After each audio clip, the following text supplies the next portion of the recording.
칙칙한 여름 장마비가 오랜 진저리를 치게 했다. 그 맑은 물을 어디에 저장해 놓았다가 쉴 새 없이 쏟아오는 것인지. 먼 산 저 언덕에는 허리를 감은 뿌연 구름이 덮어있고 시계초침은 하루를 꼬박 돌고도 모자라 재차 돌아가고 있었다. 공장에는 덜덜거리는 사시바퀴 돌아가는 소리 요란하고 드르륵 밀어내는 오바로크 소리가 가면 쪽인 숨소리를 토해내는데 모터 밟은 맨 발바닥에서 퉁퉁 부어오른 다리를 부여잡고 찡그리는 얼굴들.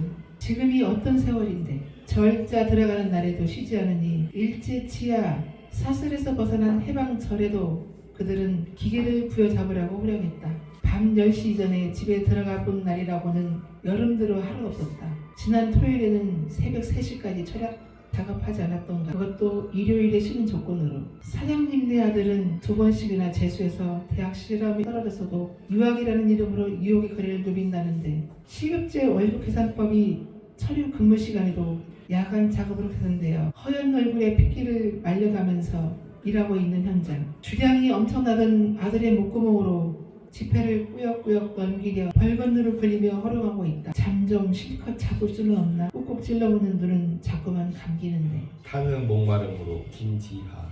신새벽 뒷골목에 내 이름을 쓴다. 인주주의여. 내 머리는 너를 잊은 지 오래. 내 발길은 너를 잊은 지 너무도 오래. 오직 한 가닥 있어. 타는 가슴 속 목마름의 기억이 내 이름을 남몰래 쓴다. 민주주의. 아직 통트지 않은 뒷골목의 어딘가. 발자국 소리, 호르락 소리, 문 두드리는 소리, 외마디 길고 긴 누군가의 비명소리, 신음소리, 통곡소리, 탄식소리. 그 속에 내 가슴팍 속에 깊이 새겨지는 내 이름 위에, 내 이름의 외로운 눈부심 위에 살아오는 삶의 아픔. 살아오는 저 푸르른 자유의 추억, 되살아오는 끌려가던 것들의 피 묻은 얼굴, 떨리는 손, 떨리는 가슴, 떨리는 짓떨리는 노여움으로 나무 판자의 백목으로 서툰 솜씨로 쓴다. 숨죽여 흐느끼며 내 이름을 남몰래 쓴다. 타는 목마름으로, 타는 목마름으로. 민주주의여 만세. 누가복음 10장 말씀을 읽었습니다. 이 말씀의 내용은 자비를 베푼 선한 사마리아 사람 이야기입니다. 진정한 이웃은 누구인가 하는 것입니다. 본문에 의하면 사마리아 사람이 여리고로 내려가다가 강도를 만났습니다. 이 강도들이 옷을 벗기고 때려서 거의 죽게 만들고 버리고 갔습니다. 그때 한 제사장이 지나가다가 강도를 만나서 맞고 죽게 된 사람을 보고 피하여 지나갔습니다. 근데 제사장이 지나간 것입니다. 그리고 한참 있다가 한 레인이 그곳을 지나가게 되었습니다. 레인 역시 강도를 만나서 피를 흘리고 또 죽게 된 사람을 보고 그냥 지나가 버렸습니다. 한참 있다가 어떤 사마리아인이 지나가게 되었습니다. 그런데 이 사마리아 사람들은 유대인들이 상종을 하지 않으려고 하고 또 사람들이 멸시하고 무시하는 그러한 사람들이 사마리아 사람이었습니다. 그런데 사마리아 사람이 강도를 만나서 피를 흘리고 죽게 된 사람을 보고 이제 자리를 타고 가던 낙역에서 내려가지고 불쌍히 여겼습니다. 그리고 어떻게 했는가? 기름과 포도주를 그 상처에 붓고 싸매고 자기 짐승에 태워서 주막으로 데리고 와서 돌보아 주었습니다. 여기에서 진정한 이웃이 누구인가? 라고 하는 것입니다. 우리의 진정한 이웃은 누구인가? 여기에서 예수님께서는 선한 사마리아 사람의 비유를 통해서 진정한 이웃이 선한 사마리아 사람이라고 하는 이야기를 하고 있습니다. 우리 한국 기독교가 150년에 걸쳐서 이제 한국에 전파가 되었고 한국계는 비약적인 성장을 했습니다. 조선 시대를 지나서 조선 후기 그리고 근대 사회를 지나서 현대에 이르기까지 서양의 선교사들이 한국에 와서 복음을 전했습니다. 이 복음을 전할 때 한국 사람들은 양반들은 한문을 사용했습니다. 한자를 쓴 것이죠. 그리고 한글을 좀 편하게 여겼습니다. 그런데 서양의 선교사들이 한국에 들어와서 한글을 가지고 주기도문을 그러니까 주기도문을 한글로 번역을 한 겁니다. 그리고 성경을 한글로 번역을 해서 구약 성경을 한글로 신약 성경을 한글로 번역을 해서 대중들, 민중들이 읽게 만들었어요. 그래서 보통 대중들, 민중들, 서민들, 백성들은 문자를 보고 이렇게 생활할 수 있는 기회들이 많은 것 같았지만 그렇지 못했어요. 서양 선교사들은 한글을, 영어 성경을 했고, 그리고 주기도문을 한글로 번역해가지고 많은 사람들이 성경을 읽을 수 있는 좋은 조건을 만들었습니다. 바로 한글로 성경을 번역해서 대중들이 읽을 수 있도록 했기 때문에 기독교가 급성장하게 되었다라고 하는 한글 학자분들의 견해가 되겠습니다. 일제 시대에 우리 한국 사회가 일본의 그 말을 사용해야 되고, 그리고 한글을 사용하는 일에 대해서 많은 학자들이 옥고를 치르고, 그리고 일제 탄압이 있었습니다. 그런 시대를 지나서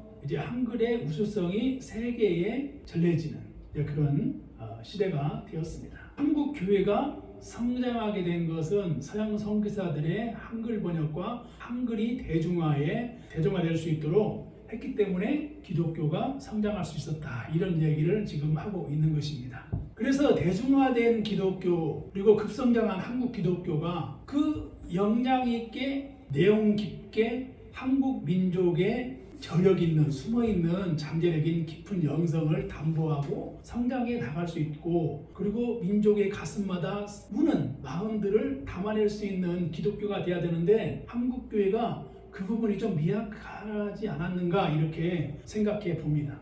그래서 급성장한 한국교회가 1990년대 이후에 와서 쇠퇴의 길을 걷게 됩니다.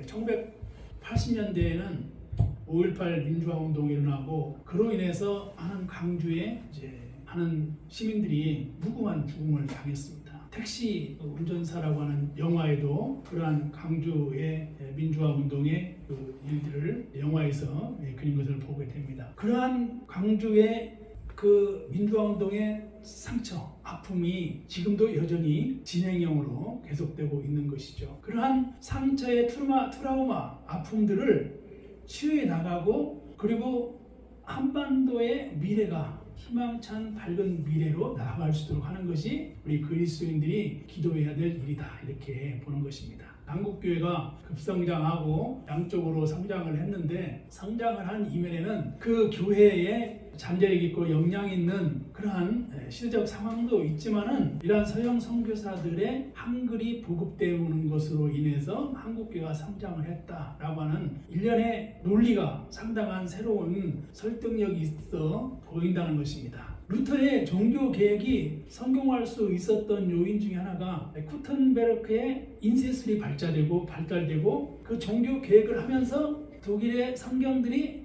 많이 문자로 이렇게 그 번역될 수 있었기 때문에 종교 개혁이 성공할 수 있었거든요. 그래서 그 루터 종교 개혁이 성공할 수 있었던 것은 구텐베르크의 그 인쇄술의 발달로 인한 성경이 보급되었기 때문에 그 개신교가 급성장할 수 있었다, 이렇게 보는 것이죠. 그런 맥락에서 볼 때 한국 기독교가 이제 150년의 역사 속에서 한국교회의 지대한 성장과 부흥의 비결은 바로 민중들, 대중들, 백성들이 쉽게 성경을 읽을 수 있는 한글을 서양 선교사들이 한글로 성경을 번역했기 때문에, 그 한글로 된 성경을 읽을 수 있었기 때문에 급성장하는 한국의 결과를 가져왔다라고 하는 거죠. 독일의 기틀라퍼라고 하는 선교사가 주기도문을 한글로 번역을 했다. 이러한 일들이 우리의 기독교의 보급에 지대한 영향을 주었다는 거죠. 미국의 헐버트라고 하는 박사분이 우리나라에 유경공원을 세우고 최초의 근대식 학교를 세우면서, 구종과 함께 세우면서 한글의 우수성을 알리고 한글로 된 성경을 이제 보급하는 일에, 한글을 대중들에게 알리는 일에 앞장서고 또 복음을 전했기 때문에 기독교가 성장할 수 있는 이러한 일들이 되게 된다라고 하는 것이죠. 그래서 문자라고 하는 것은 이제 아주 중요한 것인데, 이러한 문자가 한국의 많은 사람들에게 기독교의 보급이 될 수 있다. 이것이 제가 말씀을 지금 드리는 내용 중에 하나입니다. 그런 속에서 한국 교회가 성장을 했는데, 조선의 우리 민족의 마음에 한 아픔, 슬픔, 그리고 우리 민족이 가지고 있는 아픔들을 한국 교회가 담보해내지 못했다. 그래서 1990년대 이후는 쇠퇴의 길을 걸은 것이다. 이렇게 상상을 해 보는 것입니다.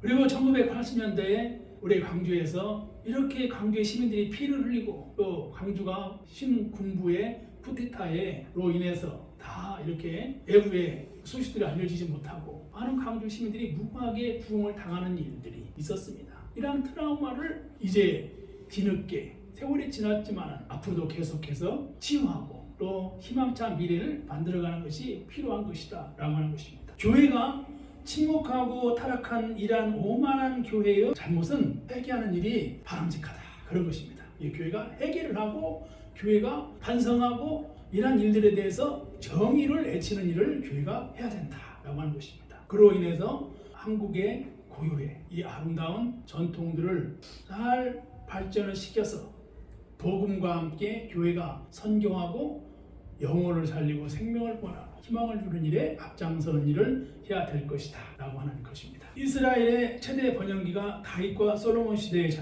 최대의 번성기였습니다. 번영기였어요. 다윗이 그 우리아의 아내 밧세바와 동침해서 낳은 아들이 솔로몬입니다. 그러니까 나단 선지자가 솔로몬의 지지와 밧세바의 간청으로 다윗이 솔로몬을 후계자로 세웁니다. 그러니까 다윗 시대를 지나고 다윗 시대 이후에 솔로몬 시대가 전개가 되는 것입니다. 한 나라가 번영할 때 정신을 차리고 그리고 그 미래로 올바르게 나아갈 수 있도록 온 힘과 역량을 다 만들고 집중해야 됩니다. 그러니까 다윗의 번성기 때 솔로몬을 왕으로 세우는 과정도 이제 치열한 정쟁이 있었어요. 솔로몬도 왕이 되기까지는 다윗의 장남 아도니아라고 하는 치열한 쟁탈전을 놓고 치열한 정치적인 그러한 정쟁들이 있었어요. 다윗이 죽은 후 솔로몬은 통치권을 확보하기 위해서 반대파들을 숙청했어요. 아도니아와 요압은 죽음을 당하고 제사장 아비아달은 그의 강으로 숙청을 당합니다. 근데 그런 상황 속에서 세습적인 방식으로 왕위에 오른 인물이 솔로몬이었어요. 솔로몬이라고 하는 인물은 961년에서 920년 동안 엄격한 통치권을 행사하면서 평화와 안정을 이루고 그리고 솔로몬은 페니키아 사람들과 함께 무역을 하면서 이렇게 나라를 부강하게 하려고 했습니다. 페니키아인들은 해상민족이고 선진민족이었어요. 오늘날의 레바논과 시리아의 이스라엘 이어지는 해안 지역이 바로 페니키아입니다. 그 다윗의 뒤를 이어서 솔로몬은 성전을 건축하기 위해서 백향목을 해상으로 수입합니다. 페니키아라고 하는 나라는 알파벳을 사용한 문명을 가지고 있고 해양 문명을 통해서 이제 알파벳을 북아프리카와 유럽에 전파하고 이로부터 그리스의 알파벳이 만들어졌어요. 그러니까 언어라고 하는 것은 어떤 문명이 발달하는데 아주 중요한 역할을 합니다. 페니키아라고 하는 나라도 그리스의 알파벳이 만들어지게 되는 이 기원이 되는 나라입니다. 그러니까 페니키아는 최초로 알파벳을 사용한 문명을 이룬 나라예요. 학자분들 가운데에서는 이런 언어를 연구하는 분들이 많습니다. 언어의 기원들을 많이 연구를 많이 합니다. 솔로몬은 13년 동안 왕궁 예루살렘 성벽을 건축하고 수도를 요새화하고 도시를 건설해요. 그런데 다윗 시대를 지내서 솔로몬 시대에 나라가 번영을 했긴 했지만 솔로몬이 백성들에게 세금을 부과하고 사치스러운 생활을 했어요. 건축공사를 하고 구역대도를 실시하고 순수한 신앙생활을 원시키고 종교 혼합주의로 이제 전락을 합니다. 그러니까 다윗 시대를 지나서 솔로몬 시대에 이어서 솔로몬 후기에는 나라가 종교 혼합주의로 혼란한 길을 걷고 그의 아들 이후에 나라가 이제 두 나라로 북왕과 남왕으로 나누어지는 이러한 역사적인 것을 볼 수가 있어요. 그래서 민족의 지도자를 세우는 일은 중요한 것입니다. 그리고 민족의 지도자를 세울 때 지혜가 필요한 것이고 민족의 지도자를 세울 때는 다음 세대를 이어갈 수 있는 그러한 유능한 지도자를 세워야 된다라고 하는 것입니다. 5.18 민주화 운동이 왜 일어나는가요?